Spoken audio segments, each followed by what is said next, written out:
Welcome to the You Can't Afford Me podcast, where we skip the fluff and dive straight into the grind. Real entrepreneurs, real struggles, and the unfiltered journey behind success. Let's get into it. Hey guys, thanks for joining us on another episode of the You Can't Afford Me podcast. Now, this is an episode where we're going to talk shop. We're going to talk real business. I'm going to say real business. Right? Business. We're gonna get into this. So today I got my buddy Justin on the podcast. Justin, how you doing, buddy? Doing good, boss. How are you? Awesome, man. Awesome. Good. So 60 seconds. Tell everybody who you are and what you do. Justin Rubel, born and raised Chester, Virginia. Just a perfect, Leave It to Beaver Christian family. Very blessed for that, you know. Yep. Great parents. Youngest of three. Played sports. I'm the youngest of three too. What's that? Oh, are you? Yeah. Okay. There you go. We're the best ones, they say. That's it. Of course, our moms all told us that. So. But played sports at LC Bird and went on to some higher learning that has nothing to do with what I do now. Yep. Which is pretty common, I think. That's how most people end up. Yeah. People with master's degrees are baristas at Starbucks right now. Yeah, they are, and I've seen it. So did that. Started a lawn care company when I was 12 years old. And I just did that because I didn't come from a family that had money. Yep. And so it was I felt like incumbent upon me to sort of break that cycle. Yep. And so through the years, I've always just been an entrepreneur. Mind's always going, always trying to think of how to improve systems and processes and set myself apart from the competition because I was determined to break that cycle starting at 12 years old. Yep. And it's been broken. All right, we're gonna have fun on this episode because you and I think alike. So let's start at the ripe old age of 12 because I'm actually pissed that I didn't become an entrepreneur much sooner. I think the skill set had always been there, but I didn't necessarily recognize it. So talk to us about what was your mentality at 12 years old? Because most people don't think like that. It's like my first job, I was a bag boy at Kroger. So as soon as I was 15 and you could have a worker's permit, I immediately went out and got that and to start working. But at 12 years old, you're thinking, how can I put some money in my pocket? No. At 12 years old, I was thinking, how can I put some money in my parents' pocket? Because my grandparents had a place at Bethpage Campground in Urbana. Yeah. They were one of the very first people in there, 1967. Yep. So we loved going down there. And we were blessed to be able to go because we couldn't afford it. Yep. But they let us go. And there was one spring break where I remember my mom said we weren't going on spring break this year. And we went every year. And I said, I called her Mama. And so called my dad Daddy. Yep. And I said, Mama, why? And she said, we can't afford it.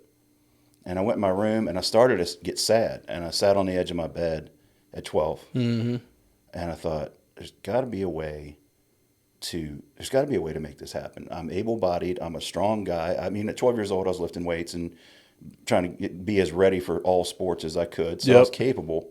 And I just thought, what's the best thing you do? And there's two things that I thought I was really good at. Talking to people and cutting grass.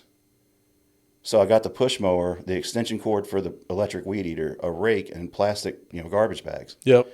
Pushed it around my entire neighborhood and knocked on every door. And I made $1,500 that afternoon. Woo! Wait, hold on, pause. Time out. And that's when I was hooked. Time out. So first off, I've said this over and over, and I feel like I'm starting to be that old guy. I'm in unk category now. Yeah, I am too, man, all the way. Where are these kids? Why is nobody knocking on my door saying, hey, mister, do you need your bushes trimmed? Do you want me to cut your grass? I pay somebody to come cut my grass. Right. But it's I've seen kids in my neighborhood that are 15, 16 years old. Why is nobody knocking on my door asking if they can cut my grass? What have you seen from your perspective? Has this generation lost that ability or desire to go out and put something together that early? Not entirely, but more so than previous generations. Yeah. And I'll give you, for instance, of for someone in that generation to really capitalize on the situation that they're in. Mm-hmm. This is what I told my nephew. He was in high school. No, I'm sorry. It was his first year at ODU.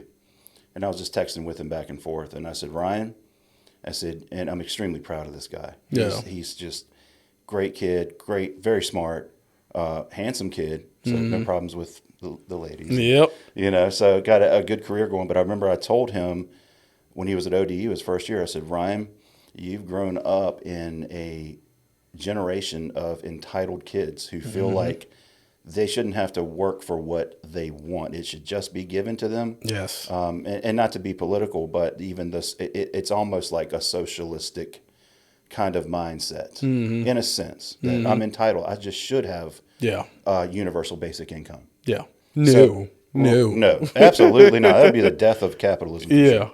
So I told him, I said, look, you're around a bunch of weak, ineffective adolescent men who, in all actuality, are probably never going to become full-blown men. Yep. As I see a man. Yep. And so I said, but here's what you are. You already are one, because I know who raised you, my sister. Yep. You know, so I know that you were raised just like I was raised. And I said, so if you will just keep your head down, work as hard as you can, keep your nose clean, pay attention, show up, be present, and do extra that you're not asked to do. Yes. All of these people that you're going to school with right now will be working for you one day. Absolutely. Let's stop on that number real quick. 1,500. How many years ago was this? That's 25, 30, 35 years ago? That would have been 1992. All right. So 1992. Yeah. $1,500 in a day. Not a full day, an afternoon. I mean, with inflation, that would be valued at like $3,000-4,000 today. Yeah. Somewhere around there. Yeah. So there's somebody listening to this podcast right now that's making those excuses like, oh, I don't have the $250 to start my LLC, or I don't have the money to do X, Y, and Z, or I can't get this done. And as a 12-year-old, you pulled yourself up from your bootstraps and said, I'm going to go out and make something happen for my family. Yeah. So people need to start getting rid of these excuses, because there's no excuse. Yeah. It's way easier to make money now. Now, I'm sensitive to the fact that some people are in certain situations. You may not have access to other things. Like somebody listening to this right now, they may be at the public library because they don't have Wi-Fi at their house. Right? You know what? That's a blessing in disguise for that person, because the one place that can make you richer than anywhere is a public library. Yeah. Oh, 1,000%. All you have to do is just dive into what they got. 1,000%. Books, man, and they're free. Yep. Let's talk about that, because I'm on a big book like indulgence right now. I'm always on one. Oh, love reading. It's the best. Isn't and it? Like now I'm putting out enough content that people are now starting to come to me and be like, hey man, I got something for you. And they bless me with a book. Like nice. To me, there's no better gift you can give me than the gift of knowledge. Like if you're putting a book in my hand, number one, you're seeing an area of my life that I need to grow in. So you're not just handing me a random book. You've seen something in me or know what areas I need to grow in, and you're saying, hey, I think this is going to help you. Apply to a particular niche in my life at the time that I need it in that particular niche. Absolutely. Yeah, but I truly feel like God brings us those types of learning experiences, be it a book or meeting a person or going through a situation, exactly when we need it and exactly what it is that he needs us to learn from. So he brings it through that vessel. Yep. And for you, and obviously for me, our most effective vessel is hand me a book. Yep. You know, and it's like, I'm sure you're familiar with Dr. Eric Thomas. Oh, yeah. Okay, E.T., the hip hop preacher. I love E.T. Yep. I got the very first copy of his book ever. I got it, and he signed it. He autographed it for me. Nice. Yeah, I love E.T. I've been on E.T. since, what he did, Thank God It's Monday. Yep. When he started way back, episode 1. I've been with him ever since. And E.T. said, you can take away all my money. You can take away all my houses. You can take away everything I have. And go out and build it again. And he said, and I guarantee you, take all my money out the bank, and I'll have $50,000 in the bank by the end of the month. He said, you know why? He said, because better is a book than a well-built house. Yep. Once you have that knowledge, like, and I think that's a big fear of a lot of people, like taking the leap in entrepreneurship, is that they think if this doesn't work out, then I'm starting back at ground zero. No, you're starting with a knowledge base. Absolutely. You're not starting back where you were before. So like the mistakes and all those things you made before, like every business I've started, the next one has gotten a little bit easier to manage or a little bit better, because it's like, okay, that problem I had with staff before, I'm going to make sure I don't do that this time. Here's how I'm going to correct that issue and make sure I don't have those problems. Like relationships. Yeah. You know, you get in a fight with your girl, guilty as today. Oh, yeah. Of all days. But, you know, you get in a fight and you say stupid crap, you know, and then you regret it later. But at the same time, once you come through it, you're better off for it. Oh, 1,000%. Yeah. And on that knowledge piece, like, and this can be podcasts, audio. I'm a big fan of audiobooks. Like, Love if I got to drive up to D.C., I'm listening to an audiobook the whole way. You know what Tony Robbins calls that? Mobile University. Drive time university. There we go. Close enough. Yeah. Yeah, because like I mean, you can only listen to the same music so many times. Man, like, if I listen to any more Big X the Plug, I'm gonna fall out. yeah. Like, I love him, but I can't anymore, man. But like the thing that clicked for me, two things. One, I never grew up a big reader.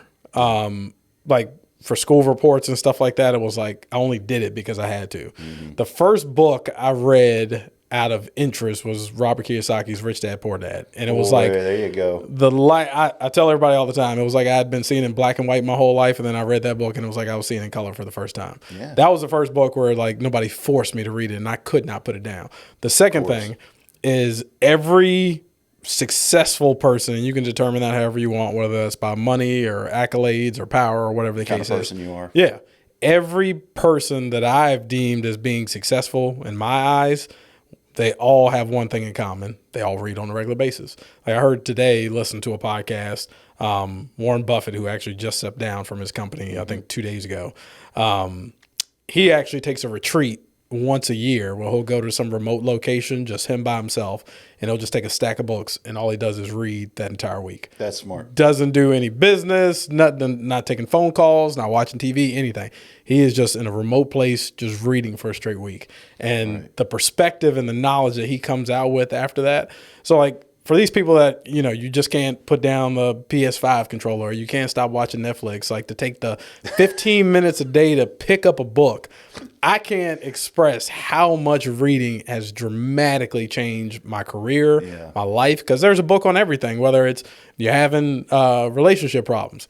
There are books on that. Right. You're having problems growing your business. There are books on that. You're having a problem with your health and fitness. There are books on that. Like the knowledge is there. It's books just if you're not willing to go out and seek the knowledge, then you don't deserve the accolades that come with that success. Well, I think too, just to piggyback onto your point, it's not just books, but it's really podcasts like yours that people get to hear different perspectives from different types of business owners and what they've been through, how they overcame. You know, somebody takes something away from podcasts like this, and I listen to podcasts. Obviously, you know, Joe Rogan's is the one that I cut my teeth on. And, but I listen to a lot of podcasts. Now I listen to a lot of Jordan Peterson. I do like Robert Kiyosaki. I'm kind of off Robert. Are you? He's said some crazy he has stuff gone on a little bit. Yeah. I'm like, dog, you've lost touch with Earth. Like since he wrote the book, he's kind of drifted out in left field a little. Yeah, and then I later heard that he never had a rich dad. This was a whole story. Yeah. I see. He could have just said that and it would have been cool and just told it as a parable. Yeah, but he didn't. Like, really? So now I got some problems. Yeah, I do too. With Kiyosaki. I'll stop listening to that one. But yeah, I just think it's great though because there are so many avenues to learn, not just for entrepreneurs, but for anyone of any area of life, like you're saying. Yep. And it could be. There literally is probably a book on everything, like you said. Yeah. Remember the whole series they used to have, like books for dummies? And it was literally every subject matter you could think of. There was a book for dummies on that, right, whether it was like finances, accounting. And they were never even good. Yeah, no. I tried. It's just they never worked for me. Let's get back to your business. So at 12 years old, you basically started a lawn care service. Talk to us about the service that you're providing today. Today, company's name is Homeview Builders. We're an LLC, and we offer full service exterior remodeling. So anything from roofing to siding to replacement windows, decks, entry doors, sliding doors, French doors. We do not do garage doors. Gutters, gutter guards, rails, vinyl rails, wood rails, composite decks, wood decks, porches. Basically what I tell my customers, you know, fences, all that. Yeah.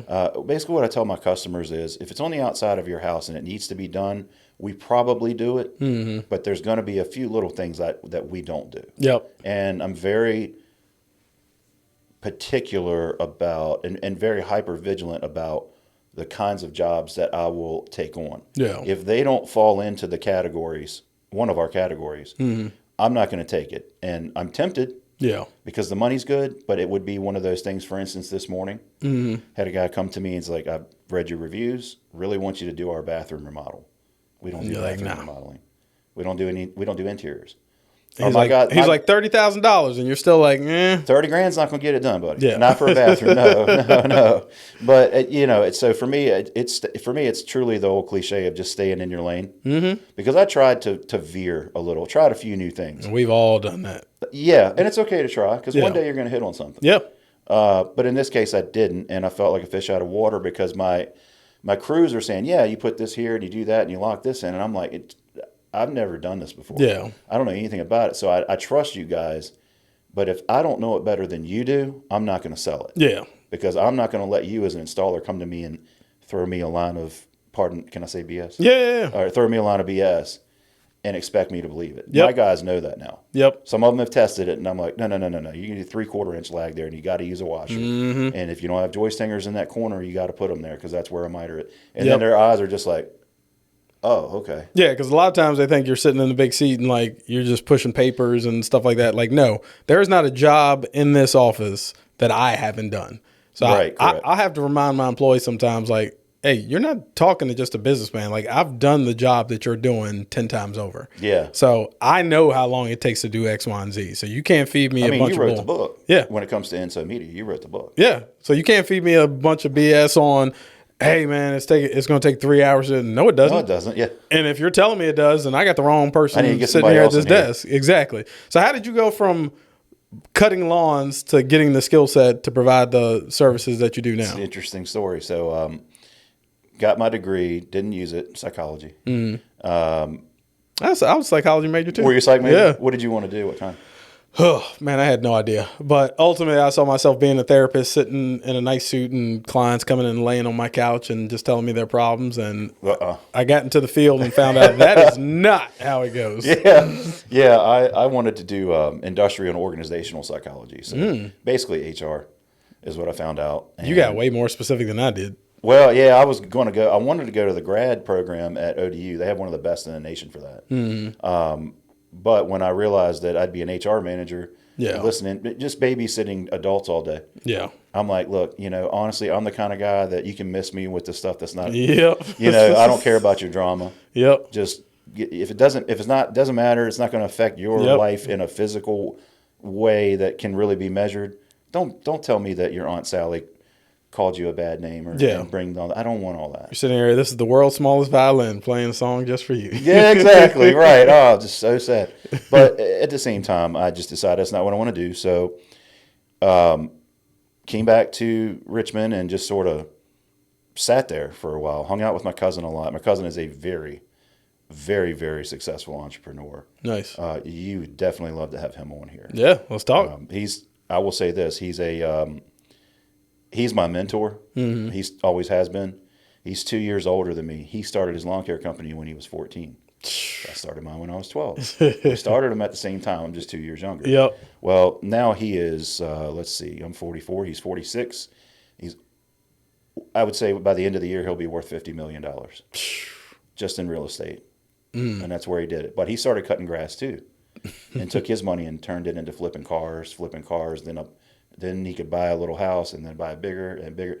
Now he's got all kinds of homes, luxury homes in Smith Mountain Lake. See, it's the dirty jobs that nobody wants to do, but those things build up. Like you can build off of that. That's the point. Mm-hmm. The cutting the grass, the $45 that you make cutting somebody's yard, that's not the end game. Yeah. It's what can I do with that $45 to turn it into $150? Yep. And can I do that by tomorrow? Mm-hmm. That's always been, what's up here. Yep. So, but anyway, was hanging out with my cousin, and he was trading in a car at CarMax. I don't know if they still do it, but do they do it? Yep. I haven't been there in a minute, but they're doing the whole inspection, and we're sitting in the waiting room, and he's reading the paper, and he goes, "Oh, I'm not going to say the name of the company." Yeah. Okay, but he goes, "Oh, so and so's hiring," and I was like, "Man, I'm not doing that. I'm not doing home improvement sales. I don't know anything about home improvement."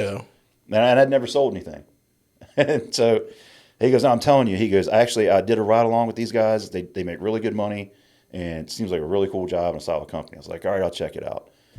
13 years later, I checked it out and I was there for 13 years. And it was. See, but that skill set there, I tell people you will never go hungry if you learn how to sell. Let me tell you something. That company is not a home improvement company.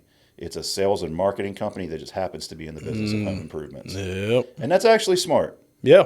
Because that's first. Nothing happens until somebody sells something. Absolutely. I ended up learning like super black belt level sales at that place over 13 years. Nice. And it was a Shark Tank. It was cutthroat.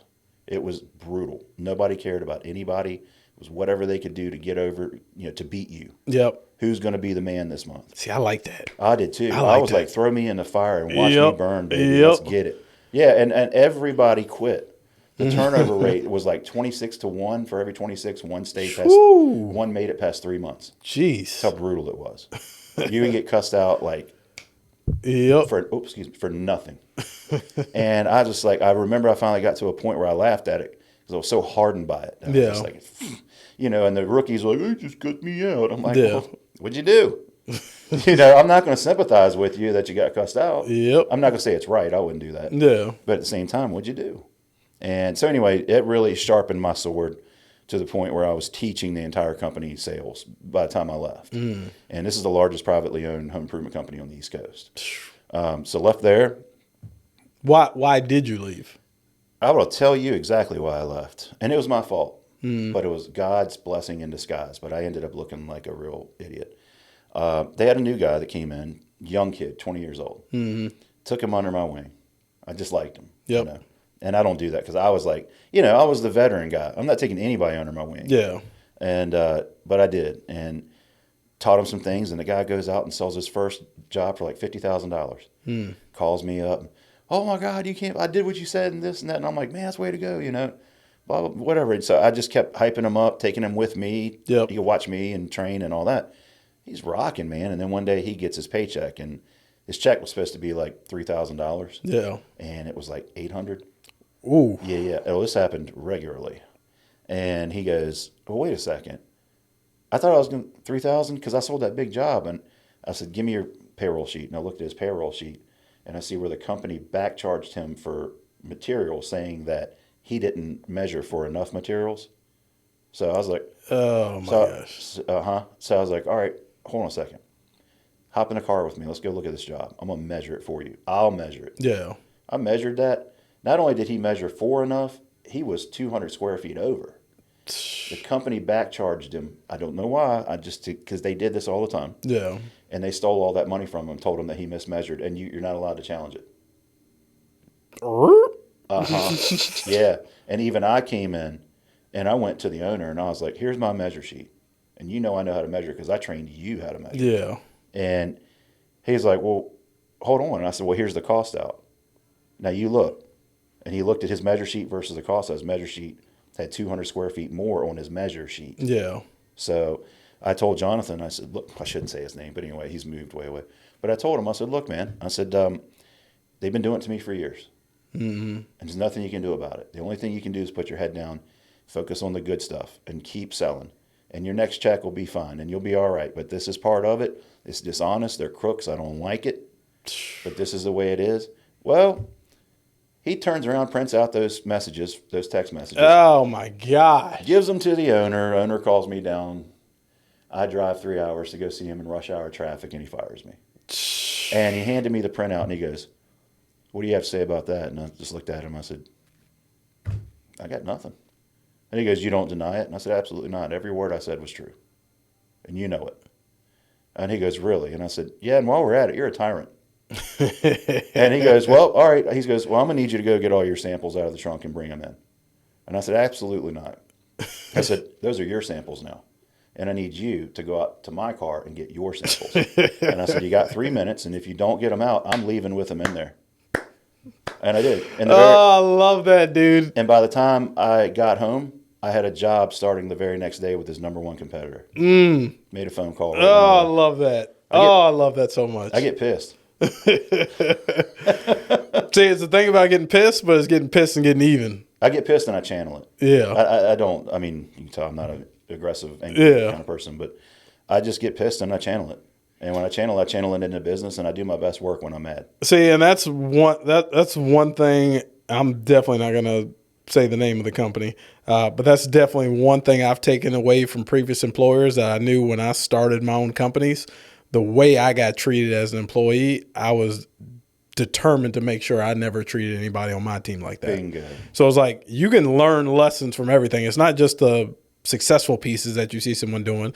It's also the pieces that you see them doing the wrong thing and saying, okay, I'm not going to do that. Yeah. Because that comes, I mean, shaving 2 G's off a kid's paycheck at 20 years old. 20-year-old kid, yeah. Yeah, that's a major difference, dude. Like, right. It's not like you can't take the hit. Like I could have taken it. Yeah. Because I was there for 13 years already. Yeah.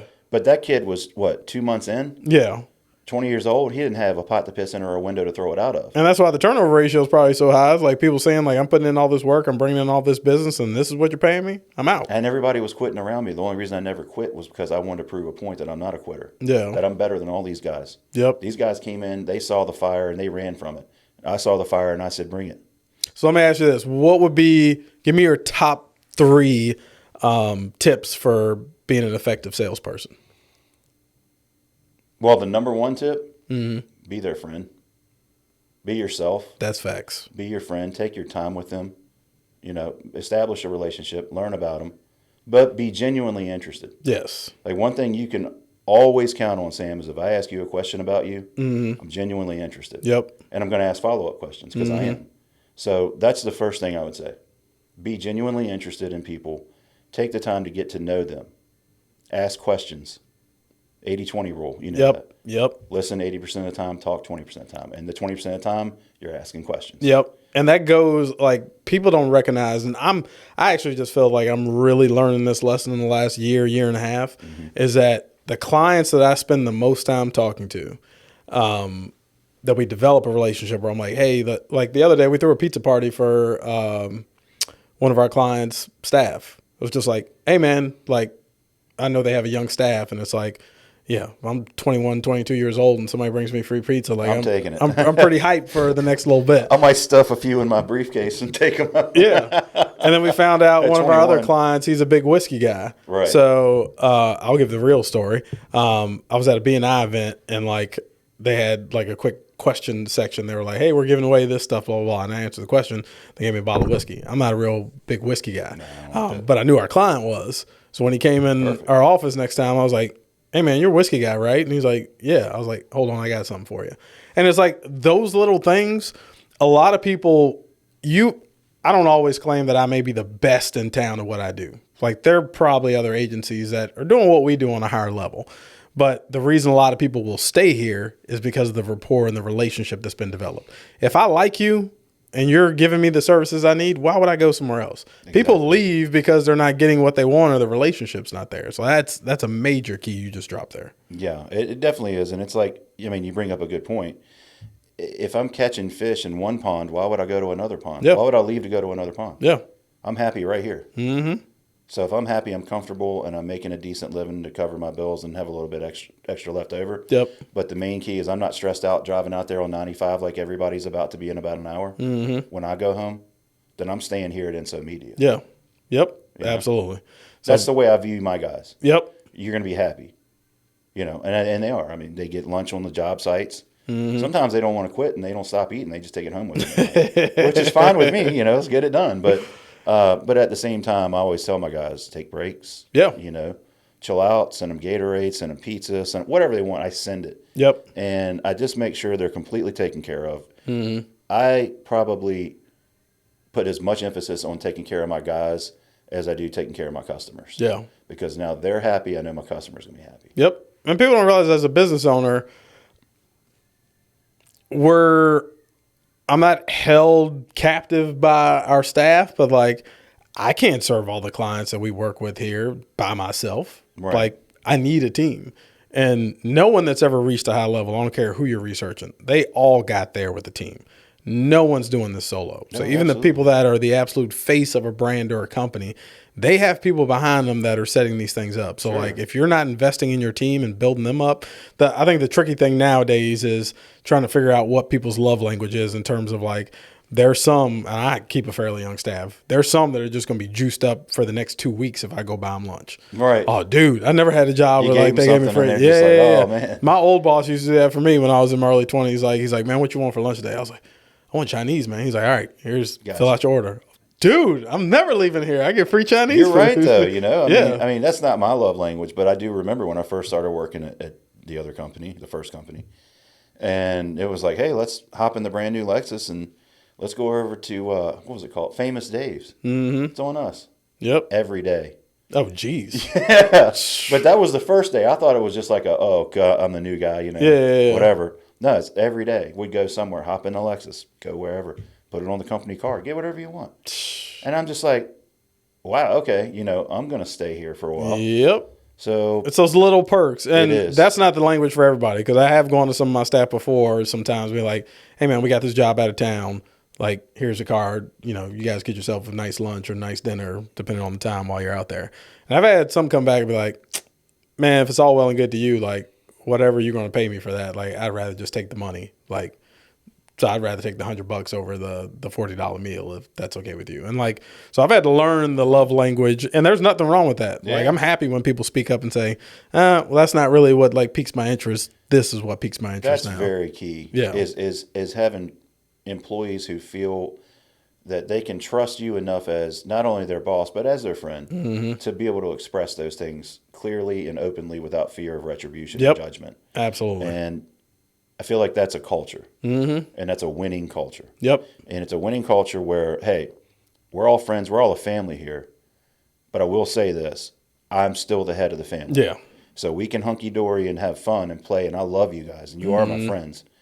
But when brass tacks comes down to be due, Yep.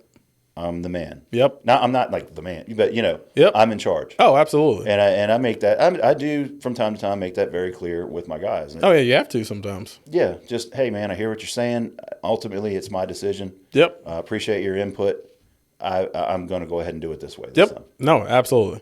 What's sales tip number 2? In order of importance, No. You can put them No, in any just order. anything. Yeah. for me, and I would say a very effective what they call walk around. And I was kind of known for that in my previous home improvement life because I spent a lot of time doing it. Yep. And a lot of guys will only spend, if they even do one, maybe 5 minutes Yep. on one. And so, are you familiar with what a walk around is? You mean like in terms of like doing like a consult type thing? The house. Yeah, Walk yeah. around outside the house. Yep. It's not that the whole thing is consultative. That's the approach that Yeah. I take. Very laid back. No, I'm not the guy that, and you could probably tell, but I'm not the guy that comes into your house and I'm like, "Hi, Mr. Jacobs. I'm here to talk to you about the Yeah. most energy efficient windows that exist. Come look at my." I don't do all that. So Yep. for me, the walk around is probably the most effective thing I have, other than my warm up with my customer. And warming up with my customer, like I said, entails getting to really know them. Yep. And I spend 30 minutes to an hour on that before we even talk business. Then I do my walk around. So the walk around for me is secondly most important to the warm up. Yep. Walk around for me is obviously pointing out some things. Let's say I'm there for siding Yep. and I see a bottom course of siding that's rotted. Your idea, your objective on the walk around is to establish yourself as the expert in the customer's eyes. Yep. So you want to actually, that's the one time you don't want to simplify things. It's the one time you want to talk doctor talk. Yep. And that's, what I call it, because I go to the doctor and he says, "You're a medulla oblongata." Yeah. I'm like, "Oh, what?" Yeah. You're like, whatever. Yeah. And he's Same like, thing with the mechanic. The mechanic's like, your Johnson rod's at a whack. "That's fine. $1,000. Yeah, Yeah. can you Change change it. my blinker fluid while Yeah. you're in there?" Yeah. Whatever. So that's what I do with that. And so I'll say, for instance, say it's a bottom course of siding rotted. I'll say, "Well, guys, typically you don't want to see that there. It's better to see it somewhere in the middle of the wall because that's actually anchored to your band board. And your band board actually sits perpendicular at a 90-degree angle on top of your sill plate. And your sill plate sits on top of the block foundation. And then the siding is nailed to that, and the floor joists come into the back. So they nail siding into the ends of the floor joists as well." Yep. And I said, so if any one of those were to rot because the siding attached to it the rot is spreading into those, then your house is going to settle. Your floors are going to crack. Now, I'm not saying that's going to happen to you, but let me tell you a story about Miss Robinson from last year over on 9 Mile Road. She had the same issue. She had to move out of her house for a month, and they had to jack everything up off foundation. Yep. Insurance didn't cover it because it was negligence is what they call it. Ends up costing 10 times more than. Right. But I'm telling a third-party story Yep. rather than telling them that this is going to happen to you if you don't do this. Absolutely. Because that comes off as a threat. Yep. But if I give somebody an example and it doesn't affect them right now or it doesn't put them on the defensive, Yep. they're going to be receptive to hearing that story. And I'm going to tell it. So what I'm doing is I'm selling them back their pain. Yep. Does that make sense? Oh, absolutely. Sell them back their pain, stir it up, and make it real. Yep. And I walk around the home, and the first walk around is just pointing out, telling stories of where I've seen this before and what happened there and this and that.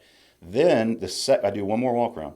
The second walk around is painting the picture of the finished job in their mind. Yes. And that's when I'll say, listen, you know, up here, what we're going to do first is we're going to wrap these triangular fascia boards in PVC coated aluminum. And we're going to put a double diamond bend in it. So there's going to be one bevel. It's going to come down and it's going to wrap backwards. It's going to be very clean. Yep. And then from there, we're going to strip your old siding off on that dormer. And we're going to go ahead and put the hardy plank up in its place. And then we're going to tie that in with your corner boards, caulk everything and seal it. Then when you step back and look, it's going to look like wood that has just been painted, but it's going to look like that for 20 years. And so I'm painting that picture as we're walking around the second time on every little thing I do. Yep. Dryer vents, hose mounts, everything. I don't leave anything out.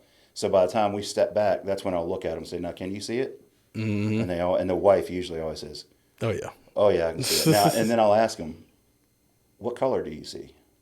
And that's how I know where to go when it's time to pick colors. I know where to start. Yep. Then after that, I just measure up and give them the price. That was a quick master class on how to deliver a consult, because like I don't know, it was a master. Well, if I got, so say for instance, I got a 60-minute time frame with a potential client, and it is by that 8:20 rule. I'm spending 40 minutes. First off, I just want them crying about their problems. Absolutely. Why are you even sitting at this table with me right now?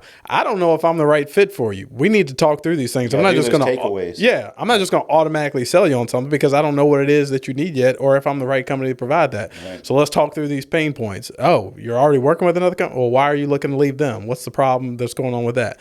And then I spend the next bit of time educating them. Okay, and that's where we get most of our business, because I'll sit down and take the time. I actually learned this probably more so from one of my best friends who's also my financial advisor, where he may sit down for an hour and a half with someone explaining to them what a 401k is, or like why you need this insurance and what the benefits of this are, before he even thinks about selling them on anything. Like if I don't educate you first, because at the end of the day, even if you don't go with me, I want you to be able to make an informed decision when you step up from this table and you're talking to another company. Oh, well, that ain't what Sam said. Sam said this, blah, blah, blah. Like you sound to be a little off. And then but they can spot a dud when they get in front of one because they see somebody who's just trying to sell them on something. So taking that time to, number one, get to know them, get to know their problem. I only need 5 to 10 minutes to sell them on whatever it is we got. Like, isn't that interesting though? Because it's the exact same thing with me. Yeah. And I think I find the more I dig into other industries and their processes, I'm always studying all companies' processes that I can get my hands on. Because I fully believe that systems and processes, when they're refined, set in place, and used every day, they simplify a business and almost put it on autopilot. Yeah, and that's how you scale a business. And that's how you scale a business. Exactly what I was getting ready to say. So, you know, I'm very big on that. And I just think that if people don't focus, I think a lot of people have this idea of business where they're just going to do this scattershot thing. Do you know what I mean? Throw it up against the wall, see what sticks. See what sticks. Yeah, no. There's no intentionality. You know, they don't wake up these people don't wake up in the morning and say, today is going to be not only a great day, but here's why it's going to be a great day. It's and the reason it's going to be a great day is because I'm going to do X, Y, Z. Yep. And I planned it out last night before I went to bed, and I reviewed it, and I typed it out. It's on my phone. Today's going to be an awesome day. Let's go get it. And that's what I do every morning before I get out of bed. And then I roll. So, you know, all that's part of my system and process. Systems and process. So I do it the reverse, because like I get rolling so early, and I'm sure in your field you get it rolling pretty early. Yeah. I don't know how, man, I just started setting my alarm for 4:45 to get up to get to the gym. I don't know how, man. I talked to some of you contract guys, man. These guys are up at 3 a.m. You're on the job site by 4:30. I'm like, yeah, they are. God bless. And I have a hard time going to bed like at a decent time. Me too. Like the other night I ended up, it was like 11:30, 12 o'clock until I passed out. So I can't get up at 3 o'clock in the morning if I'm not passing out till 11 o'clock at night. Right. All right. What's tip number 3 on the sales side? Tip number 3 on the sales side. I mean, I've got 9 of them that I go by, but I won't go over all of them. I'll just pick one out of there.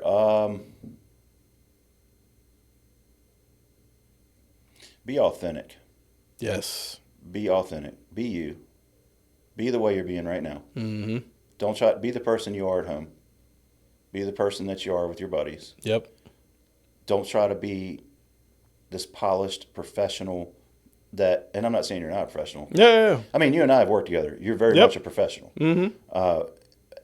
What I'm saying is there are a lot of people who like to play the part of professional. Yes. And it is so transparent. Yeah. So just be yourself, really. Just be yourself and talk.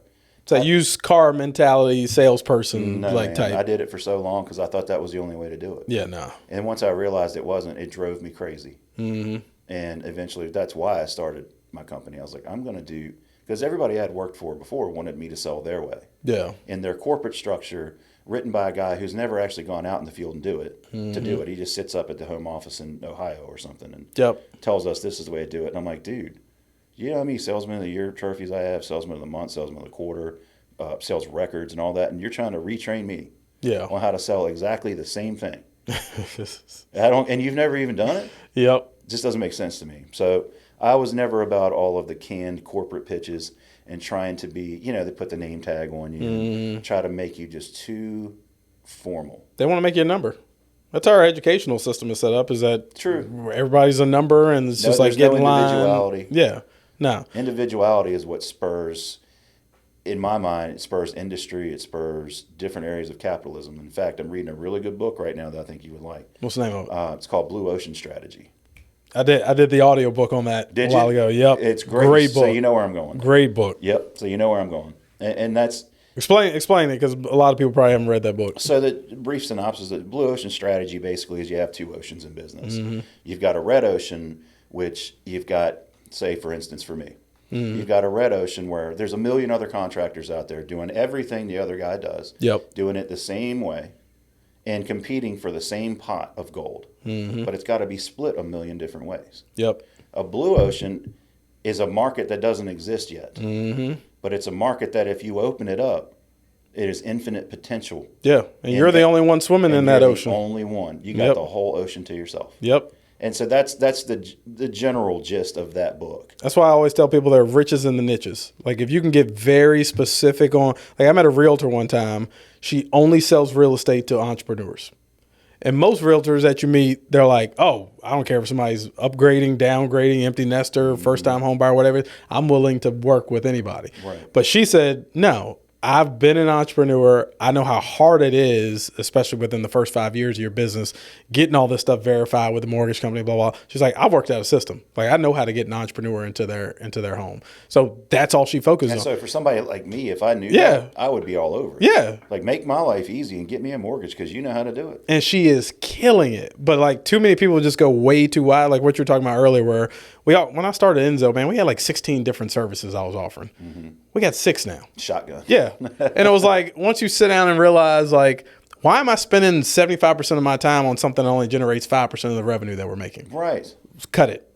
All right. Let's focus on what else can I cut? Law of diminishing returns. Yeah. And it's just because one person came to you and asked one time, hey, can you do this? And then you think you got a whole another revenue stream. No, you don't. No. You just had somebody that was asking you for a favor. There are 2 things I want to tie on the end of what you said. One, I think a lot of salesmen that are unsuccessful, they're just too thirsty. Like, big time. Here's my philosophy. If I sit down and I give you a consult, if I see true expression in terms of like, oh yeah, this is what we need, and you verbalize that to me, and you're like, yes, we need this. I'm going back to my team. We're discussing this, blah, blah, blah. I'll follow up with you until you tell me to F off. Like, right. Because you've already expressed to me that you're interested. And I understand a lot of times you just get busy. This goes at, like, I got salesmen in my inbox right now of services that I genuinely need. I just don't have the bandwidth to focus on it right now. I'm going to get to it eventually, but the fact that they keep following up with me will eventually do that deal. It does work, doesn't it? Yeah, it works. On both sides. And it makes your life so much easier. Like when you're not thirsty like that, then people realize, oh, well, maybe Sam doesn't need my business that bad versus the other guy that's like every other day, hey, you ready to sign a contract? Hey, give me the no. Like, it's just like in the dating world. Like, I was just getting ready to say it. If you're up on a girl, like, oh my God, you're the most beautiful thing I've ever seen in my life. Like, let me buy you the world, blah, blah, blah. Versus the guy that's like, yeah, you cool. Like, yeah, I guess we can go out sometime next week. Like, the girl's way more likely to go after that guy. But see, you know what really gets him though? What's that? I shouldn't be getting this. Ain't a dating podcast. Nah, give him the gems. I'll give you a little something. Just for the fellas though. What really get them is you come out of the gate like that guy, you know, like you just described. I don't give a crap. You know, there's plenty of girls, whatever. Yeah. That attracts them. They come in, and then you break it down and you show them, hey, I'm actually a real genuine person. Yep. I just did that to get your attention, but I know I'm. You know you're a good person. You know you're gonna land the deal. I don't mean it that way. Yep. No, for sure. You know I know exactly what you mean. Okay, I know exactly what you mean. You're gonna get the girl. And So it's something that I had noticed over the years is, can I say the D word? Yeah. Okay, you got to kind of be a dick. Yeah. A little bit. And just to get their attention. Once you get their attention, then you can show them who you really are. Oh, yeah. But it's a shame that we live in such a society where you can't be who you are and be a gentleman. Yep. And tell a woman, hey, I know I don't know you. I think you're beautiful. Yep. Without being judged by it. But if you do that now, now you're thirsty. soft. Now you're soft and you're thirsty. Yep, you're a simp. You're like, all that stuff. Exactly, yeah. And they don't want anything to do with you. And then, and then they got a whole list of places we can't take them. You can't take them to Cheesecake Factory. I love Cheesecake Factory. I do too, man. Y'all tripping on that. Y'all tripping on that. I don't know where that came from. I need a cheesecake buffet, I'm telling you. Well, actually, I don't, because I've lost like 25 pounds. But if it was socially acceptable and I could stay in decent shape, I would eat cheesecake every single day of my life, dude. I'd be eating like pizza and cheesecake every day. I mean, strawberry cheesecake, cherry cheesecake, plain cheesecake. Have you had the blueberry cheesecake? Blueberry cheesecake? Yeah. I tell you, dude, I take all kinds of cheesecake. Ooh. One last thing on that sales tip that I want to tie that off with. I think I've mentioned this on a couple episodes. Myron Golden, one of my favorite speakers right now. Yeah. I heard him say in the podcast, sales isn't hard. You're just selling to the wrong people. If you're trying to sell to someone who hasn't expressed to you that they're interested in services, well then yeah, it's real hard to sell someone. Yeah. But think about the people that you've closed that have come to you and be like, hey man, I need a new patio on my house. How easy is it to sell that person over the person that you go to them and be like, hey, I think you could use a patio in your home. Let's sit down and talk about this. Obviously. I mean, I know it's a rhetorical question, but obviously the former. And for me, I'm always hyper aware of the fact that it's not as easy as you think it is. No. Somebody calls me. Because like you said, a lot of people will get that phone call, hey, I need a price on the deck. Mm-hmm. They haven't even gone out there. Maybe it was just a voicemail. Mm-hmm. But a lot of these guys that I compete against just automatically get it in their head, well, I'll call them tomorrow. I got that job. Yeah, no, you don't know that person. No, Jack. you do not. You call within 5 minutes. Yes. And then you probably will get the job. Yep. Case in point, I had a guy in Hopewell the other day. Calls me up. I just happened to be doing paperwork. Mm-hmm. I kind of needed a break. Yep. And he said, hey, man, over here in Hopewell, was it a deck? Yeah, he's like, you need a deck. When do you think you could get over here sometime next week? And I was like, and I looked up his address real quick. And I said, how about 45 minutes? And he goes, really? Today? And I said, yeah. He goes, if you can meet me there in 45 minutes, I'll leave work right now. Left work, sold it. Boom. We're building it Saturday. There you go. So you can't take that for granted. You can't just be like, because somebody reached out to me for something that they would like to have. Yep. You can't ever assume that you're the only person, because you're not. Yep. But that is where I see a great opportunity that a lot of people miss. Yep. And here's that. I'm surrounded by my competition. They've seen my competition. They've seen what those guys are. They've seen how they dress, how they talk, how they interact. They've seen their body language. They've seen the whole thing. Wait till I come in. Mm-hmm. When I come in, it's going to blow them away. Yep. Because I'm going to hit them. I'm dressed like this, except I don't wear my Tennessee Vols shoes except for special occasions. Yeah. Huge Volunteers fan. We suck at football this year, for sure. We're not going to be good this year. But to me, it gives me a chance to come in casually dressed but professional at the same time. Yep. I'm prepared. I have my my day planner with me with my notebook. I can write, measure sheet. I've got camera on my phone. I'm taking pictures the whole time we're talking. Yep. I'm not taking pictures for me. I'm taking pictures for them. Yep. So they see me taking pictures and they think, wow, this guy really cares. And I do. Mm-hmm. But I'm just trying to show them something. Yeah, the attention to detail. Right. Measuring. Man, you think I need to measure anymore? Yep. Like on siding or a roof? Yeah. No, I don't do it for me. I do it for them. Yep. But I want to give them the full experience and make them feel like that was a different experience that I just had. Yep. When I leave. That was a different experience. I don't really feel like I would trust anybody else to do our roof than him now. Yep. And then that takes out the pricing piece too. Because a lot of people are looking at that and like, okay, do I want it? And sometimes people are at certain points of their life where you just want the job done cheap. Like you maybe even recognize the fact, I'm going to have to go back and redo this in a couple of years. I don't care. Right now, this is my situation. Boom. Yeah. But for those people that are like, I want this done and I want this done right. Cost is a relative thing to that. I'm willing to pay a little bit more if I get the right person. When they get that type of experience and they see that, people are willing to spend more money. And I've often found the people that, I'm sure you'll agree with this, the people that pay me the most money are the easiest clients. 100%. My cheapest clients, like let's take the video services, for instance. They want to change the music after we send it to them. They want to take it in and completely redirect the whole project, which is like a whole nother edit. I haven't like, done that, Okay, I was not at sure. all. I was like, wait, is he talking about me? No, not even close. But they want all these little things, and then the clients that I'm charging insane numbers to that I never thought I'd be charging people these price points. I send them something, and it's the greatest thing since sliced bread. Happy as they can be. Never get any complaints back from I know, isn't it weird? Yeah.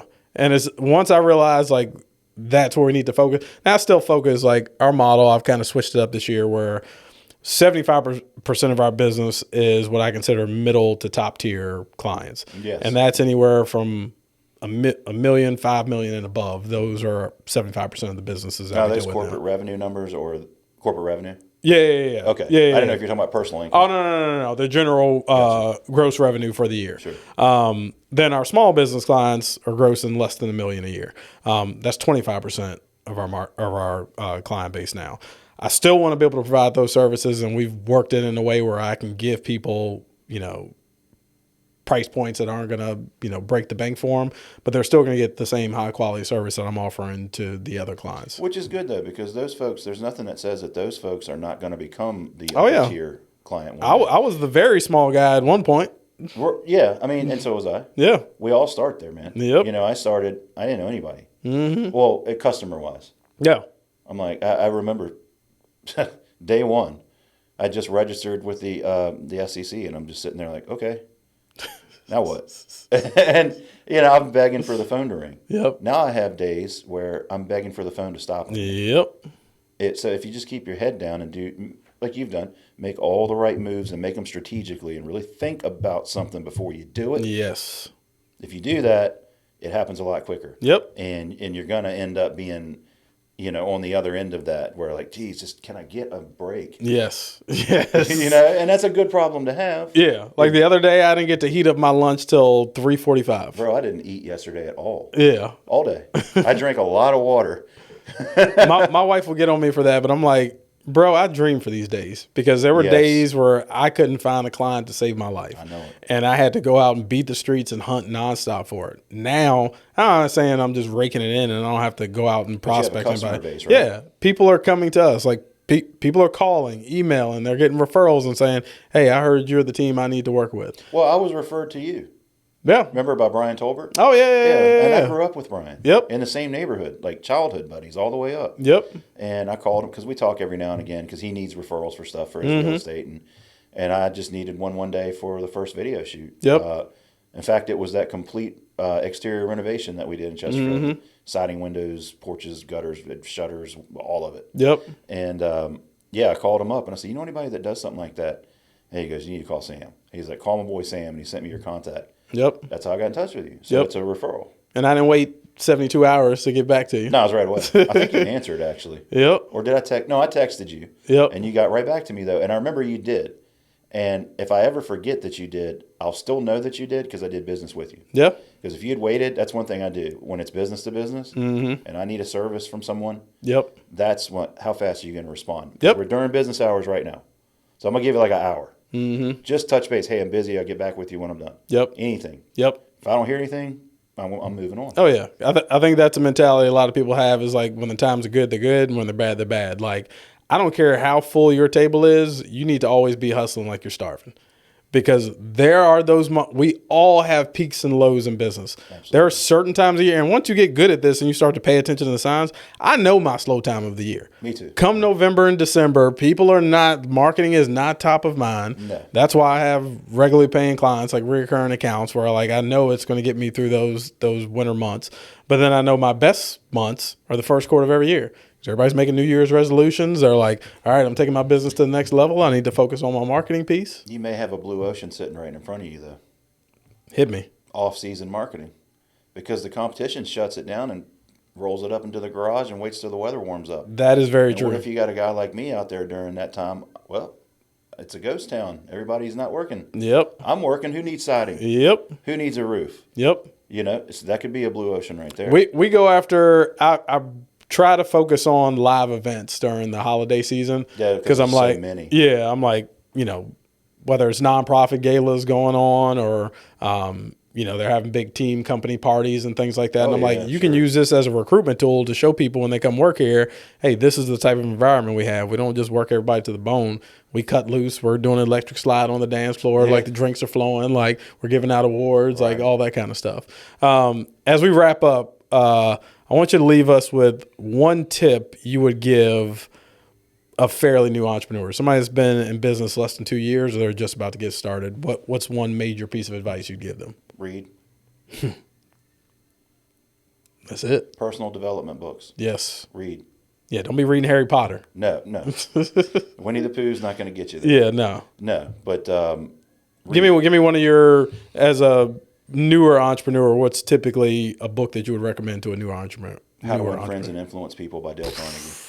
Classic. That is the number one book. If I only had to choose one book to read for the rest of my life besides the Bible, Yep. it would be that. Yep. It would be that. On that note, too, a lot of people fail to realize all the success principles are in the Bible. They're in the Bible. Yeah. And let me say this too, because I'd be remiss if I didn't. I am a man of very deep faith. Mm-hmm. I don't go around talking about it a lot because I think a lot of people do that. Yeah. It tends to put people off. Yep. But I'm a man of very deep faith. I very much believe in my Lord and Savior Jesus Christ. Amen. And I would not be here and be where I am without him. Yep. The number of times in my life that I look back thinking I should have been dead just reinforces the fact to me that he has a greater plan. Yep. He has me here for a reason, and he needs me for something. Absolutely. And right now, I know I'm where he wants me to be, but I do use my opportunity to kind of minister to people when they're hurting, when I meet them. Because when I tell you I get to know these people, Yeah.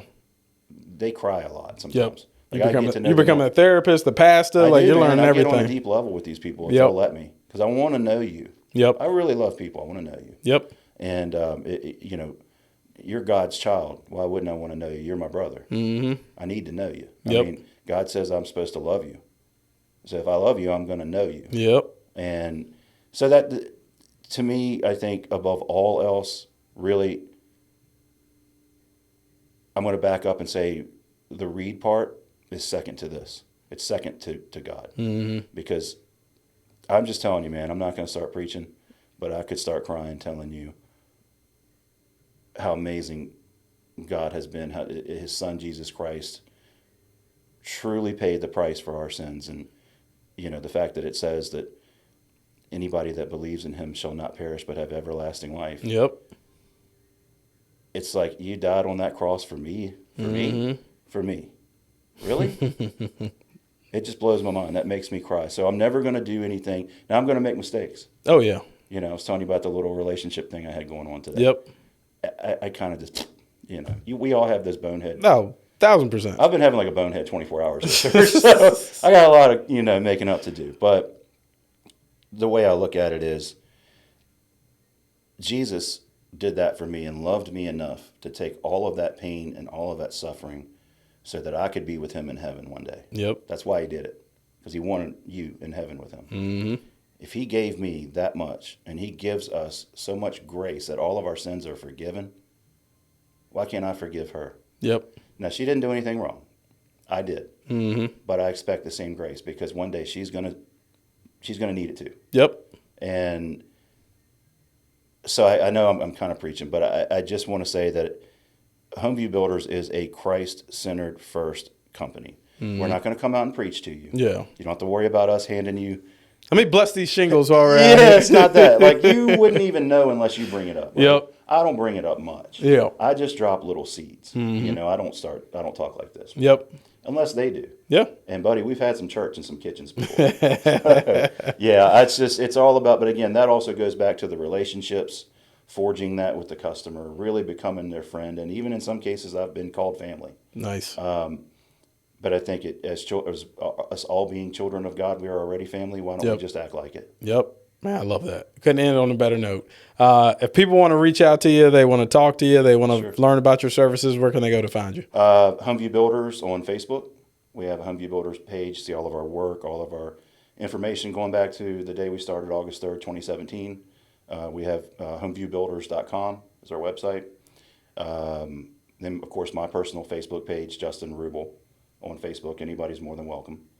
And Other than that, word of mouth.